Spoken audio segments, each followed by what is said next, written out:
Prabhuji, when I touch my book, I think it happened, got muted. But thank you.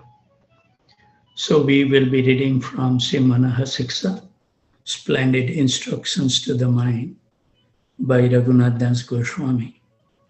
And we are on the verse number 6, commentary by Bhakti Vigyan Goswami Maharaj. We will continue. Srila Prabhupada described the next inevitable step in that purport to the Gundicha Marjan Lila. This is called Nisiddhanachara. When a person loses the ability to follow the principle of bhakti. Why does this happen? Previously, they seems to have overcome all these bad habits and had been following the principle of bhakti over a long period of time. However, at a certain point, they lose the ability to do this. It is not just because of the anarthas. What happens at this point is that due to the offenses committed, the mind fully focuses on matter and tears itself away from Krishna. Haribol. Srila Prabhupada had a disciple. He used to take LSD. Later on, he achieved a very high position, but returned to LSD again. Due to the tendency to deceitfulness, he started justifying his behavior. He said that LSD was the dust specks from the lotus feet of Srimati Radharani. He said when he took drugs, he became closer to God. He wanted to open a whole training center to teach others how to get closer to Krishna using LSD. There was one other ashram I knew about personally, where all the discourses consisted in discussing the faults of other Vaishnavas. There are many Vaishnavas and there are many faults too. So there were many topics of discussion. And they all said, we are for Prabhupada, we are for Prabhupada. They would still go on with Sankirtan. However, since the ashram is located in quite a cold zone, before going out on Sankirtan, they drink some vodka to Srila Prabhupada in order to warm up and go out to distribution. Unfortunately, all this is true, and I'm not exaggerating at all in this particular case. This is what Srila Prabhupada says, Nisi Dhachara. The next logical step, we lose the ability to follow the principles of pure behavior. And all begins with the fact that in one way or another, we focus on the fault of others. In the next step, kama, lust becomes completely uncontrollable and devours us whole. A person in this situation naturally and gradually forms material tendencies in their mind. We have come to the path of bhakti in order to remove these tendencies, but we may be giving vent to the most subtle tendency of all, which is to relish finding faults in others. Step by step, it very soon becomes more and more gross. One problem is that person at this point may not enjoy just ordinary calm, but maybe do so in a perverted way. Following calm is the demand to be worshipped. Srila Jiva Goswami makes a similar analysis in his Bhakti Sandarbha, where he explains the consequences of aparadh or offenses. He says that at first Kautilya, Kautilya or hypocrisy appear in a person, then ashraddha or faithlessness, and after ashraddha, a quality appear that he calls Bhagwan Nishta Chavak Vasta Antar Binivesaha, or a focus on external thing that destroy our nishta or faith in Krishna. Next is Bhakti Saithilyam, where we cannot focus on bhajan because the mind is already completely elsewhere. After that, Swabhakti Adi Kruta Manitvam, pridefulness or pride for our own achievement in bhakti appear. We start competing with others. What does competition with other Vaishnava mean? The very spirit of rivalry or jealousy towards other means that I want respect only for myself.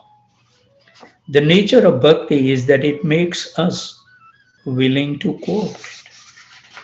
Bhakti is love, and love means that I love everyone and I pray to do things together with the others. Srila Prabhupada said that our love for him will be shown by the extent to which we will be able to cooperate with each other.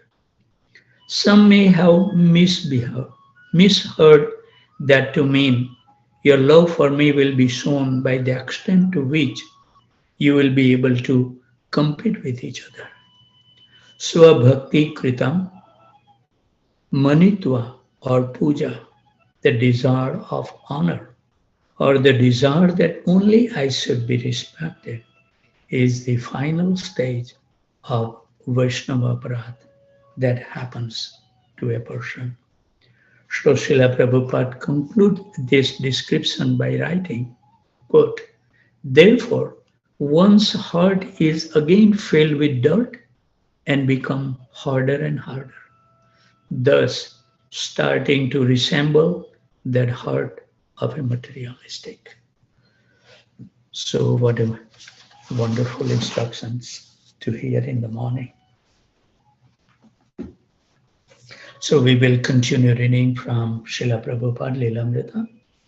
We are on volume number 4, chapter title, India Dancing White Elephants. I will read one paragraph that we read Friday, just to bring up to the speed because we don't remember anything. Prabhupada criticized his god brother's uncooperative spirit. He was becoming impatient. Quote, why are we not able to get the land in Mayapur? He asked his disciple. This is dragging on for 300 years. Again, he wrote one of his god brothers as follows. Regarding propagating the name of Sri Mayapur as birthplace of Lord Chaitanya, it is going on regularly in our different literatures and books. If you kindly take the trouble of coming here conveniently, I can show you how we are giving publicity to the birth site of Lord Chaitanya. Perhaps you know that I begged from His Holiness Sripad Tirtha Maharaj a little piece of land at Mayapur for constructing a home for my Western disciples. But he refused the proposal. Srila Bhaktivinoda Thakur wanted that the American and European devotees would come to Mayapur, and the prophecy is now fulfilled. Unfortunately, they are loitering in the street of Calcutta without having a suitable place at Mayapur. Do you think it is all right?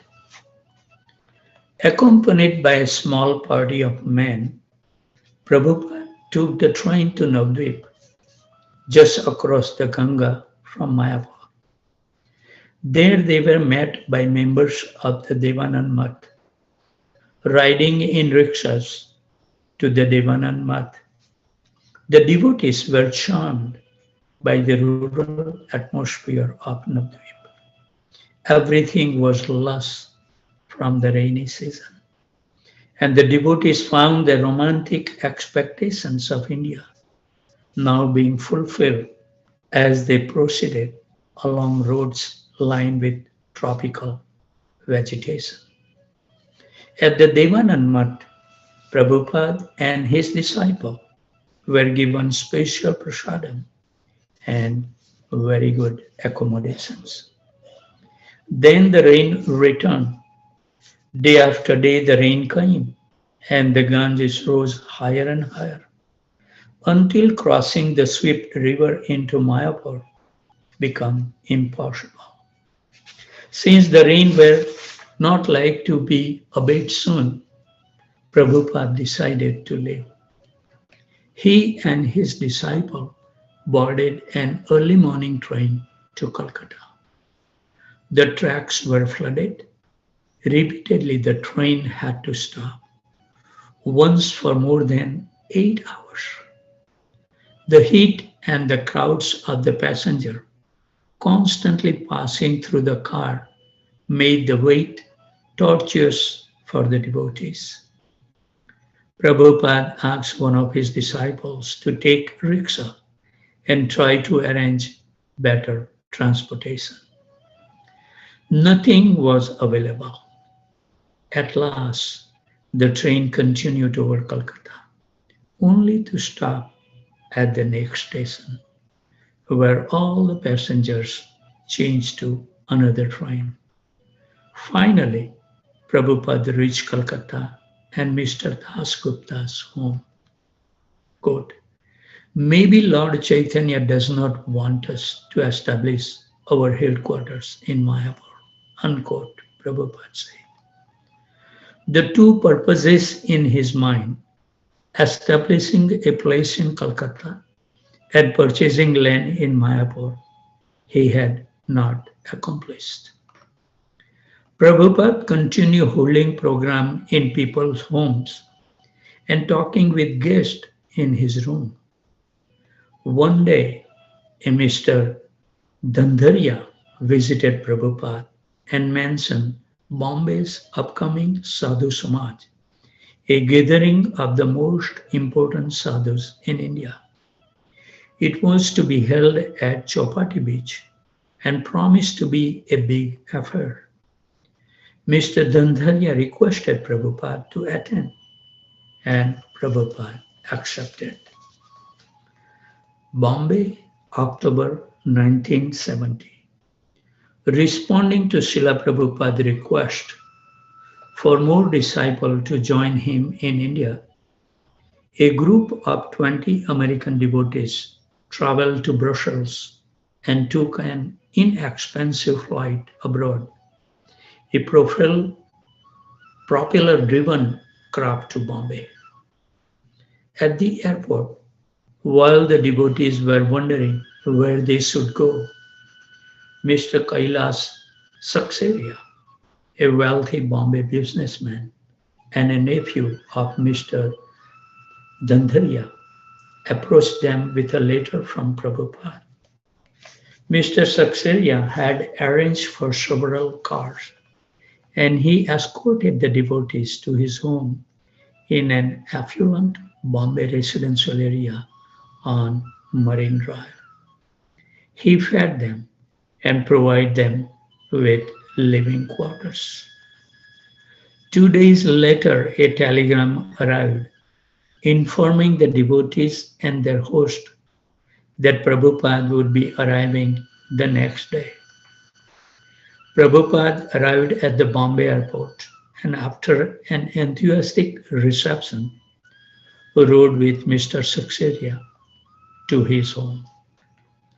Marine Drive runs along the seashore, and the houses lining it before to the very rich Mr. Saxena's residence was 7 stories, and he offered Srila Prabhupada the first floor with its large rooms overlooking the Arabian Sea. Bombay, Prabhupada said, was India's most materialistic city.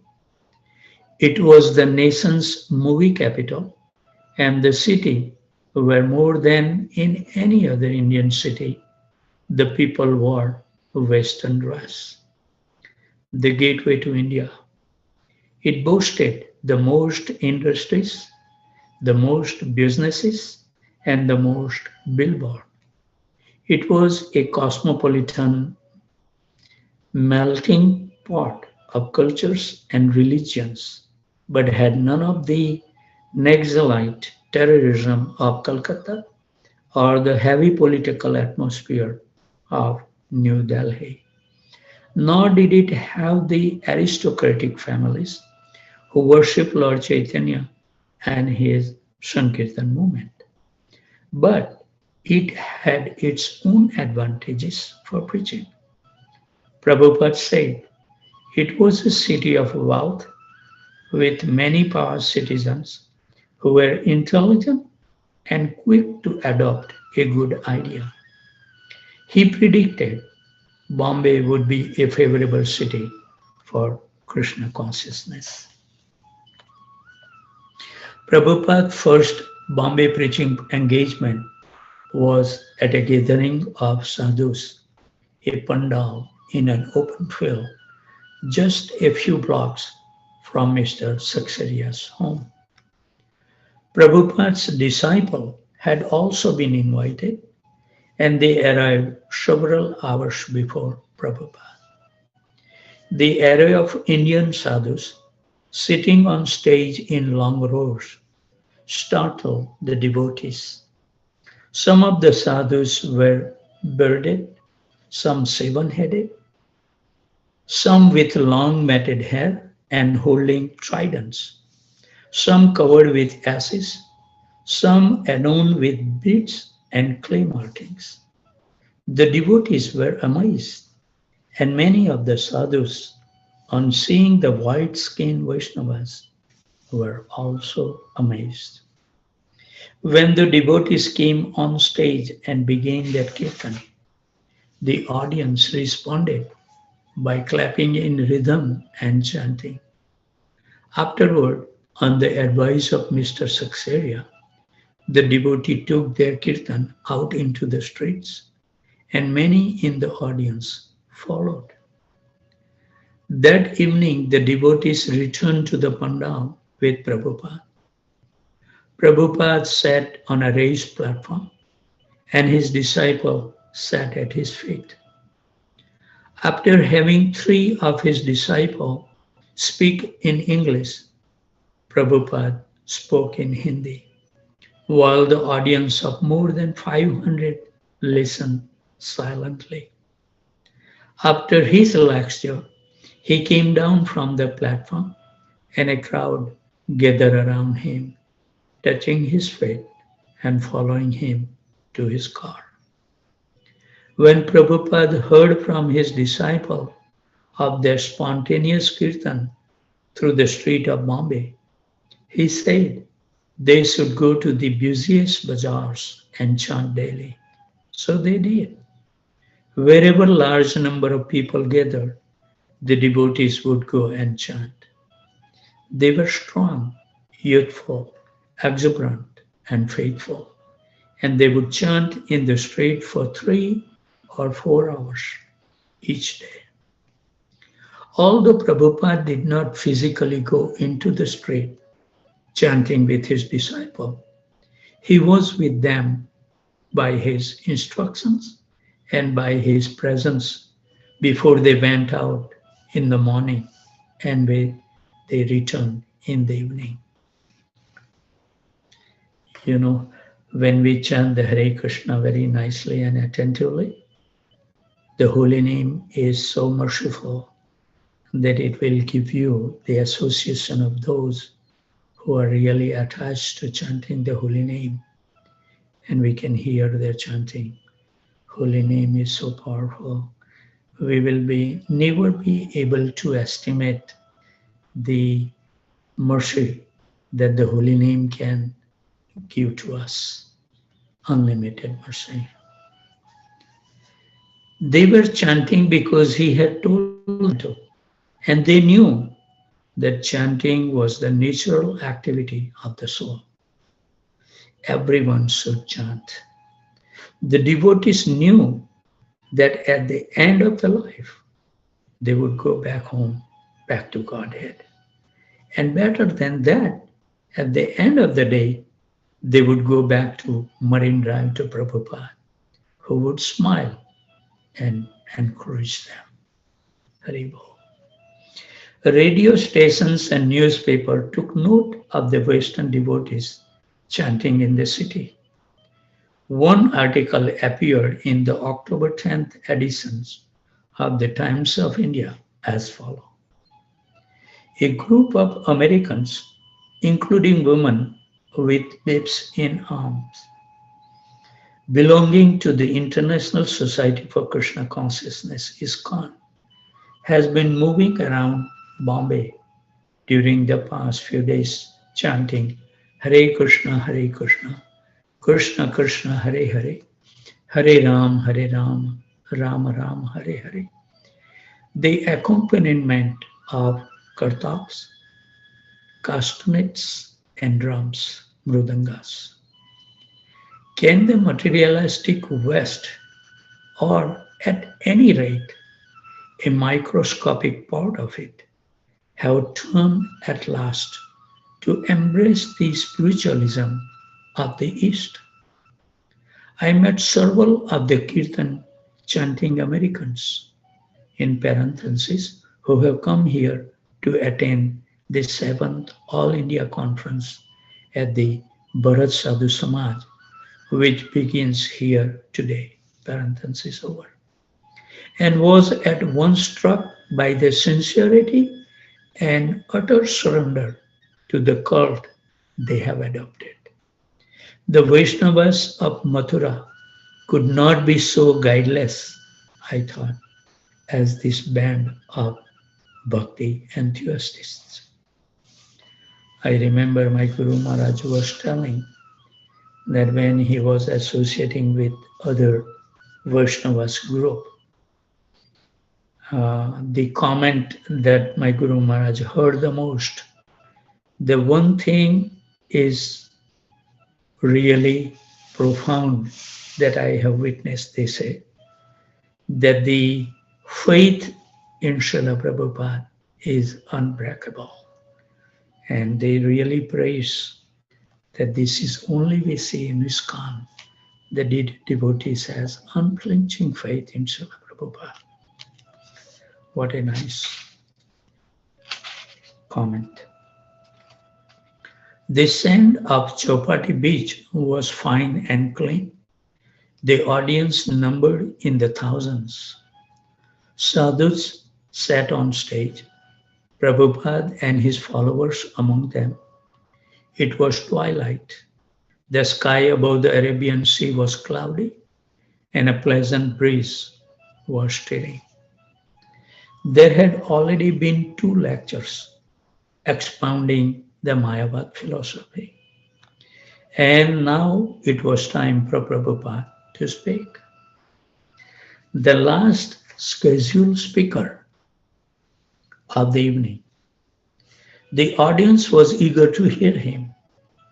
His accomplishment in the West had caused great curiosity, especially now that he had arrived in Bombay and his devotees were chanting daily in public. Prabhupada's disciple, bored and exasperated by the preceding 2 hours of Hindi oratory, could scarcely wait any longer for Prabhupada to speak.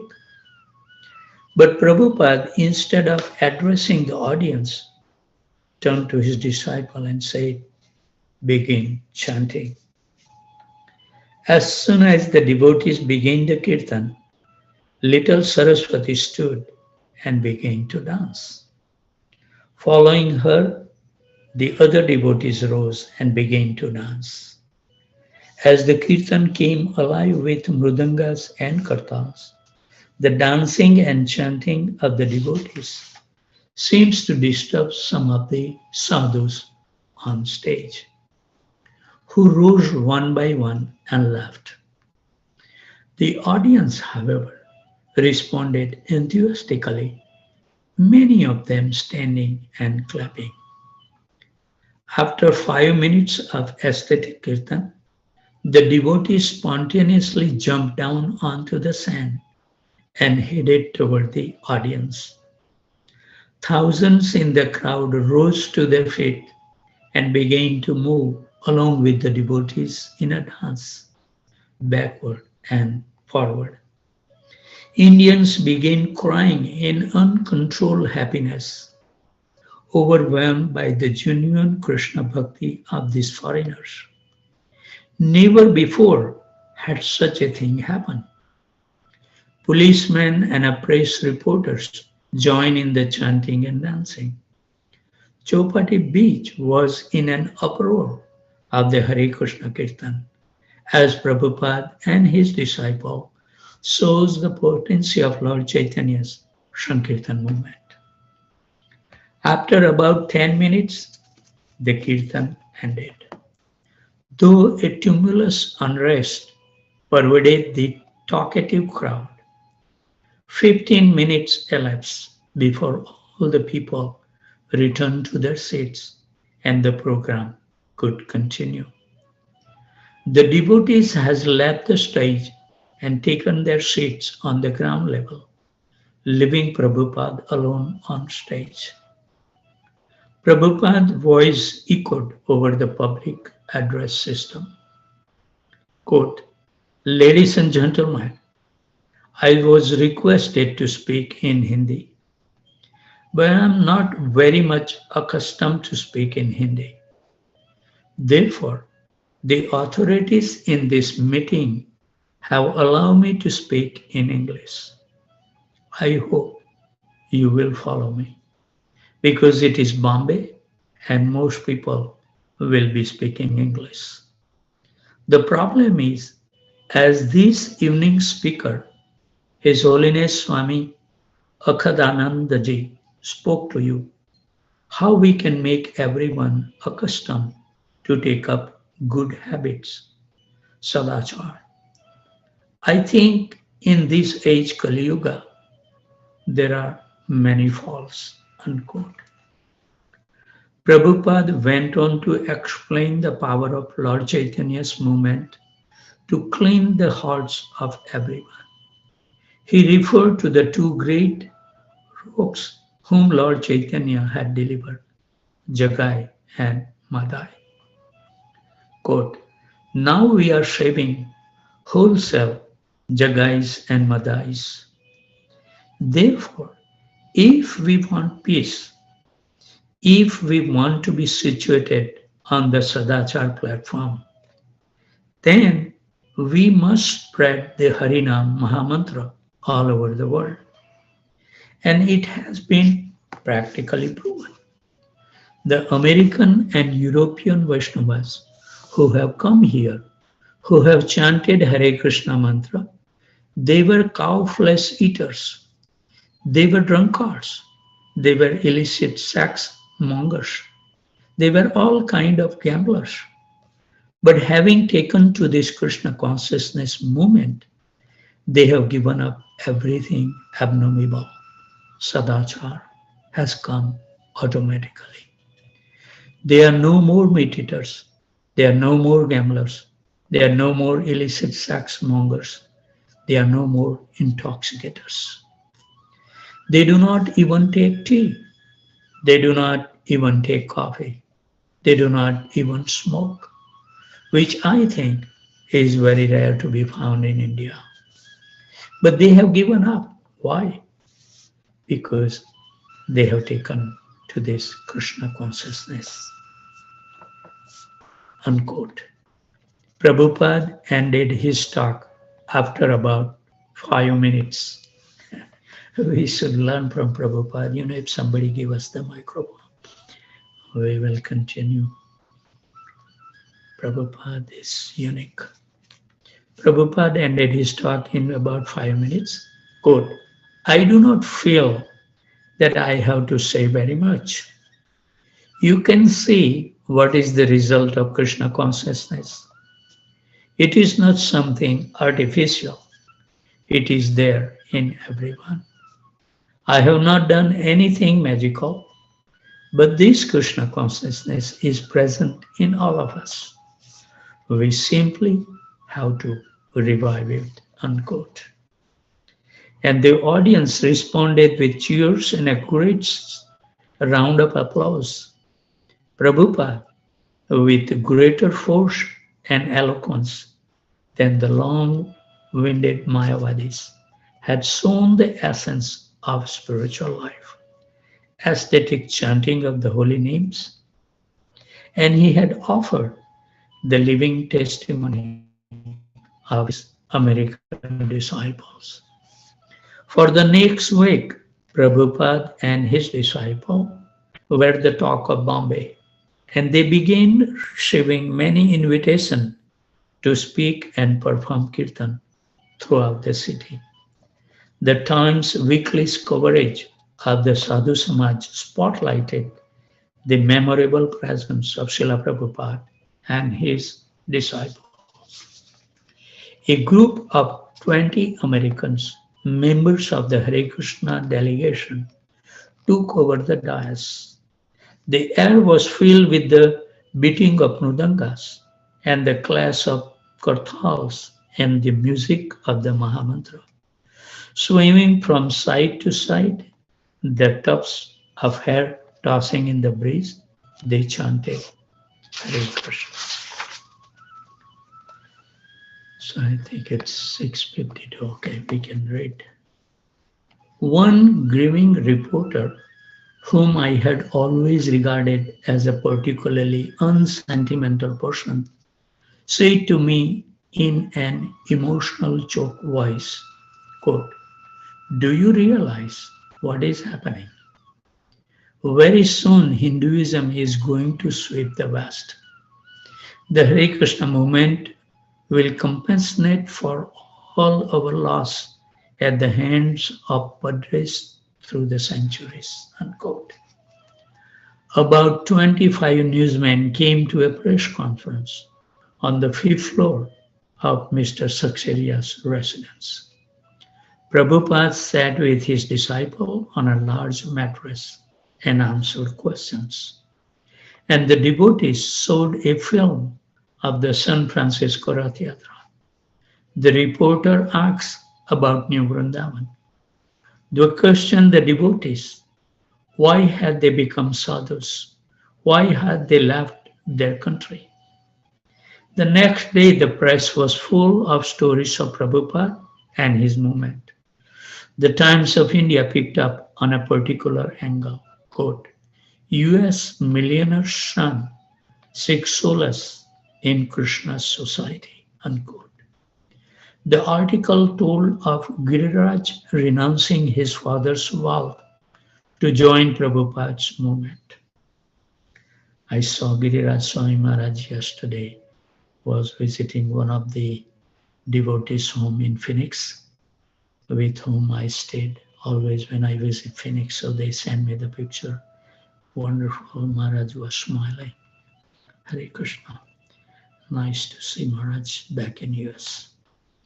One newspaper quoted Giriraj, quote, my father works hard and earns fabulous money. He also fights with my mother. My sister ran away from the house. Thus, in spite of material comforts, nobody is happy, unquote. Quoting Shyam Sundar, quote, my father is very rich, but he has to take sleeping tablets every night, unquote. And there were other articles. So I think we should continue. The time is come that we should be punctual.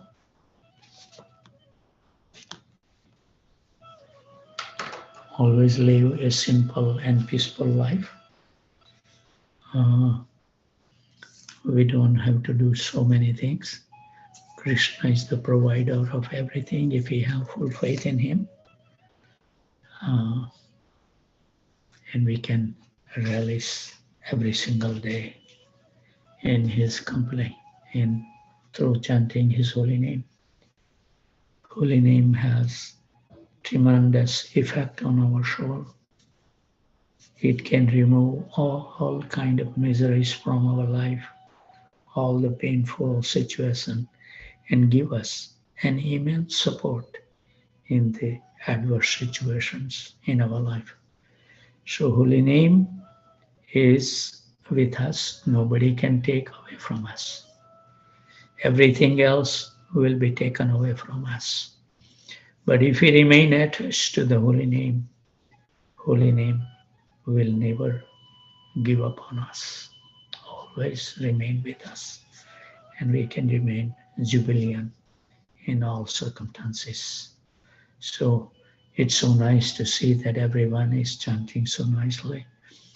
We have to keep the momentum to chant the holy name with much more sincerity, much more attentions, and perfect our life.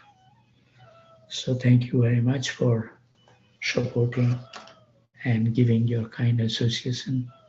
We are eternally grateful, and may Krishna bless us all to have continued journey toward that eternal goal, to attain the love of Krishna. So with those thoughts, we should end our session unless someone has any question, comment, correction, or chastisement. If not, then we should end the session. And if Krishna is so kind, then we will be able to see you before 2 o'clock, or you can join at your convenient time. Thank you very much. Hare Krishna. Anybody has anything?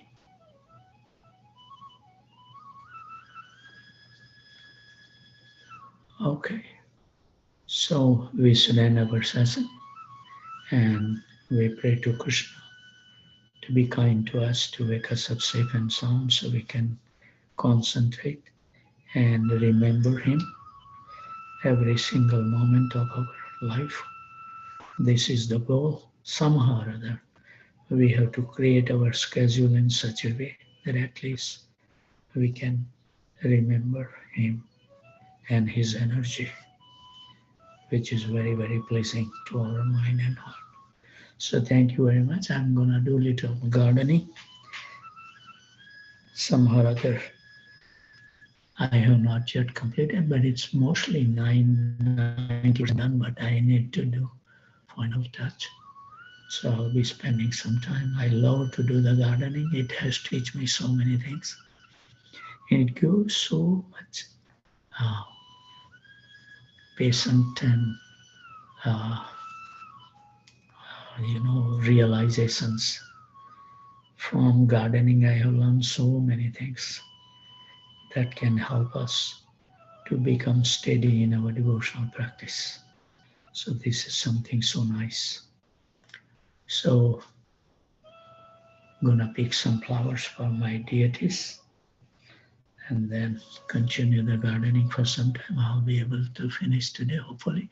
And still, I think one day is needed to trim my ground coverings. That is not yet done. So it is so nice to chant the holy name while I do the gardening using this chart.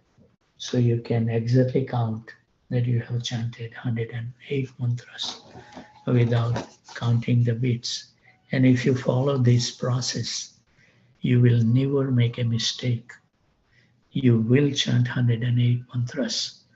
With the beats, maybe we may make a mistakes, moving faster or slower sometime. But if you follow this chart, meditating on the body of Radha Madan Mohanji, there is no way you will make any mistakes. It will be perfect 108 mantras. So this is what I do while doing the gardening. So the living entity can get benefited. They are hankering for the love of Krishna. And if you facilitate in some ways to those living entity, your heart will become so soft. Thank you. Hare Krishna. So we will end our session today. And Krishna Prabhu, Haribo. can I ask you, do you mind sharing what gardening has taught you from a spiritual perspective? Yes. So many things, Prabhuji. One thing that I learned is I have to weed out regularly. No matter how hard you try to put the mulch, whatever it may be, but weeds always grow, and weed grow faster than the plant. That's it. Teach me that similarly, if we want to remain fixed, if we want to grow our plant of devotion that can grow and penetrate to the Goloka Vrindavan and have the manjari on the top as a fruit of our actions, we have to remain so conscious about unearths that can enter in our life. Constantly, we have to keep on weeding it out. If we fail to do so, it will sneak in at any moment of our life. So, this is something that constant effort is required. That's one lesson I learned. The second things that you learn by doing the gardening, that you will really feel the love of Krishna. Why? Because when you do the gardening and when you chant the Hare Krishna Mahamantra, these living beings are hankering, even though they are in a lower basis of life. Still, they are living beings. And even the scientific research has been done. Then when you chant the Hare Krishna Mahamantra, all these plants respond to the Hare Krishna Mahamantra. It is not just I'm saying, it has been proven fact by the scientific way. I think one time at Gauranga Hall, that presentation was made, and I believe when you take care of it, when I remove the weed next to the plant, I can immediately feel the relaxation of the plant, that the burden has been gone. Now I can grow in my life. It gives them the strength to become stronger and stronger. So this is it also.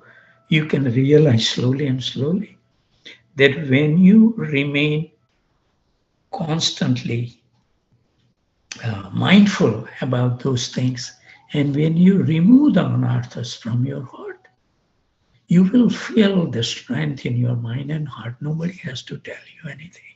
You experience yourself that Krishna is blessing me just because we are helping other living beings to advance in spiritual life.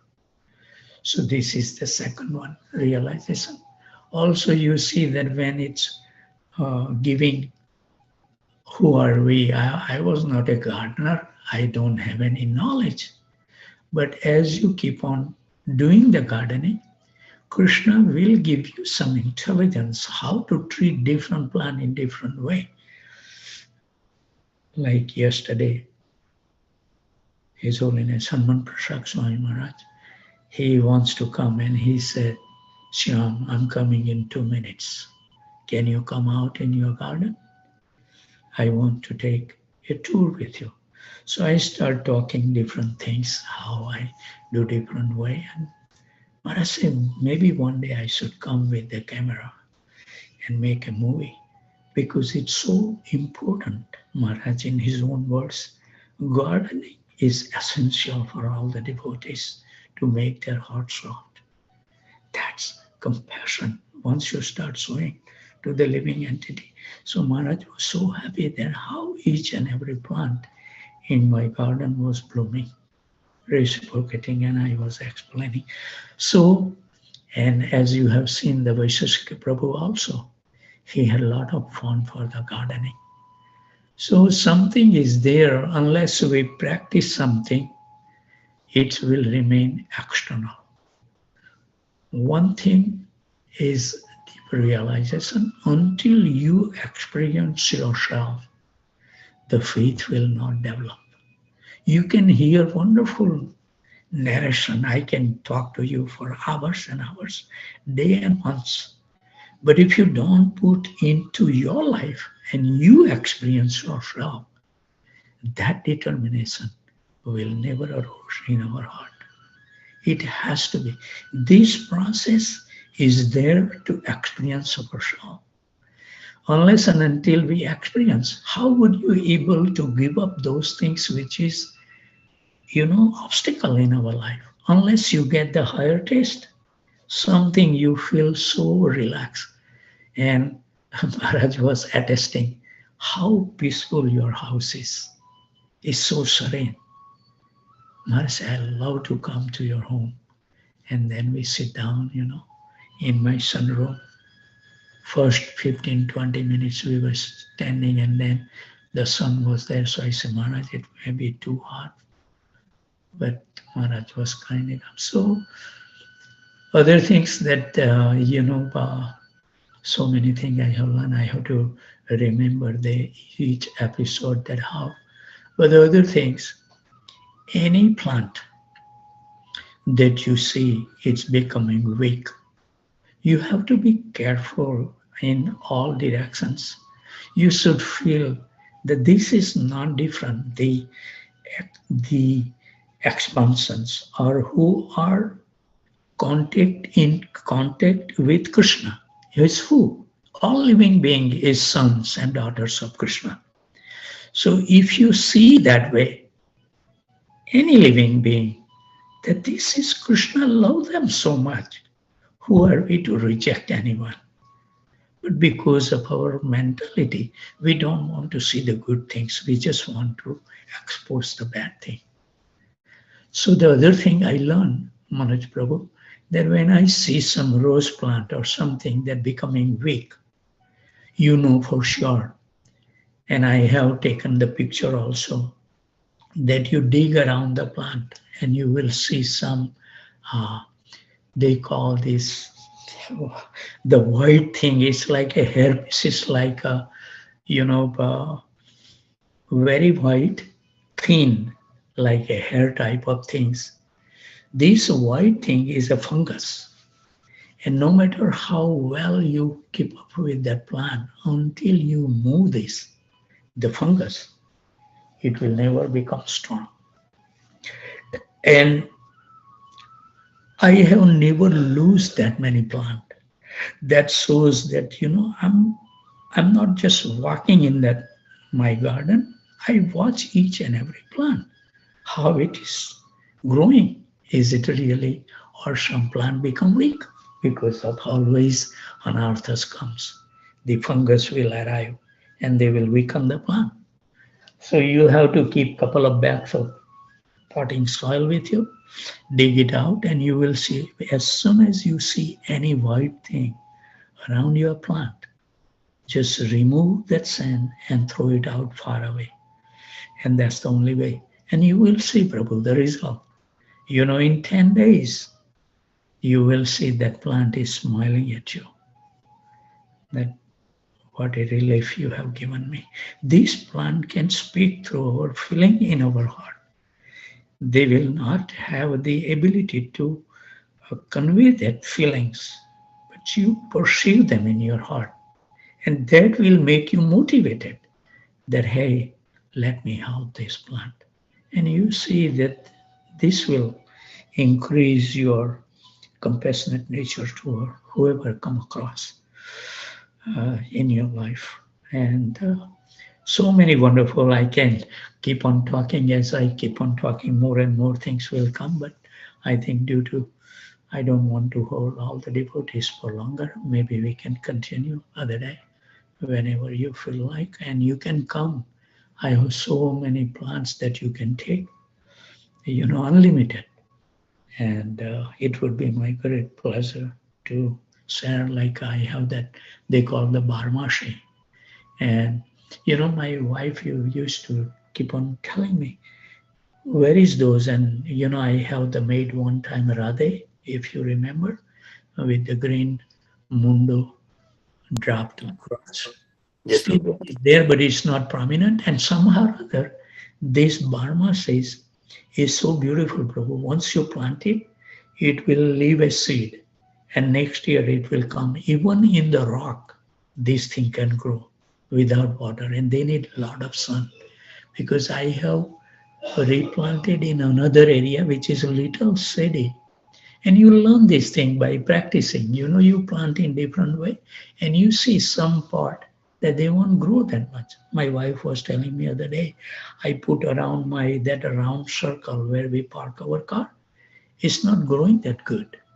But on the other side, it's growing like when I have written Radhe, it is covered by so many plants. So if you want, I can take it out and give it to you.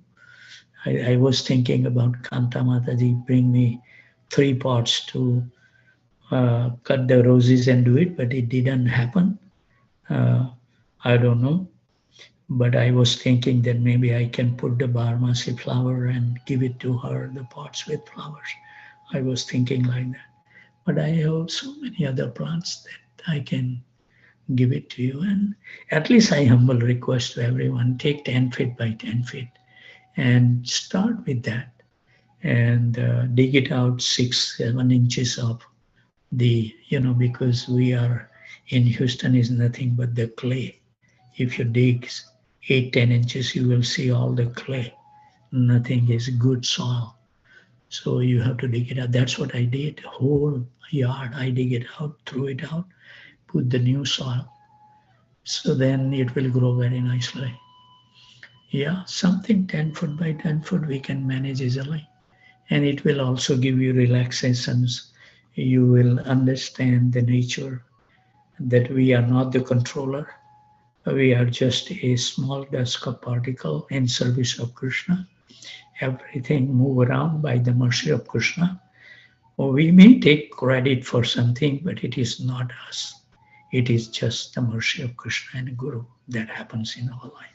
So slowly and slowly those realization will fructify in our heart, and we become stronger and stronger to face very, very hard obstacles. I can tell you that much. And the holy name is so powerful. He will give you all the strength to cross over no matter what it comes. So this is something that I would share. This garden is so important for all of us. Maharaj was saying that we should have some that we can grow and eat little things, live simple life. And Maharaj was asking me about other things, and very nice discussion. So anyway, thank you very much for asking these questions. So I have a chance to elaborate on it. If you don't ask me, what can I say? Nothing I can say. We can end our session. That's all we can do. So thank you very much for telling me. So it uh, again reinstated my faith in the practice by repeating many times and seeing the result. You will become more and more attached. That's the sign, Manoj Prabhu. Artificially, you cannot prolong to do the things over and over unless you have experience that this is so far out. You won't be able to chant many hours of Hare Krishna Mahamantra if you have not created the taste for it. Everything impulse will come to draw you out. But once you realize the truth that there is nothing except the holy name, you will find the time to chant nicely. So thank you very much. We should end our session by offering our humble obeisances. Vanchakalpatarubhasya kripasindhuvaivacha patitanam pavanebhyo vaishnavebhyo namo namah. Thank you very much. Hare Krishna, everyone. Thank you Thank very much, Prabhuji. Hare Thank you. Thank Krishna, you, Prabhuji. Prabhuji. Pranam. Danny Pranam. Hare Thank you Bol. very much. Hari Thank you. Bol. Hari Hare Bol. Bol. Hare Bol. So I'll log off now.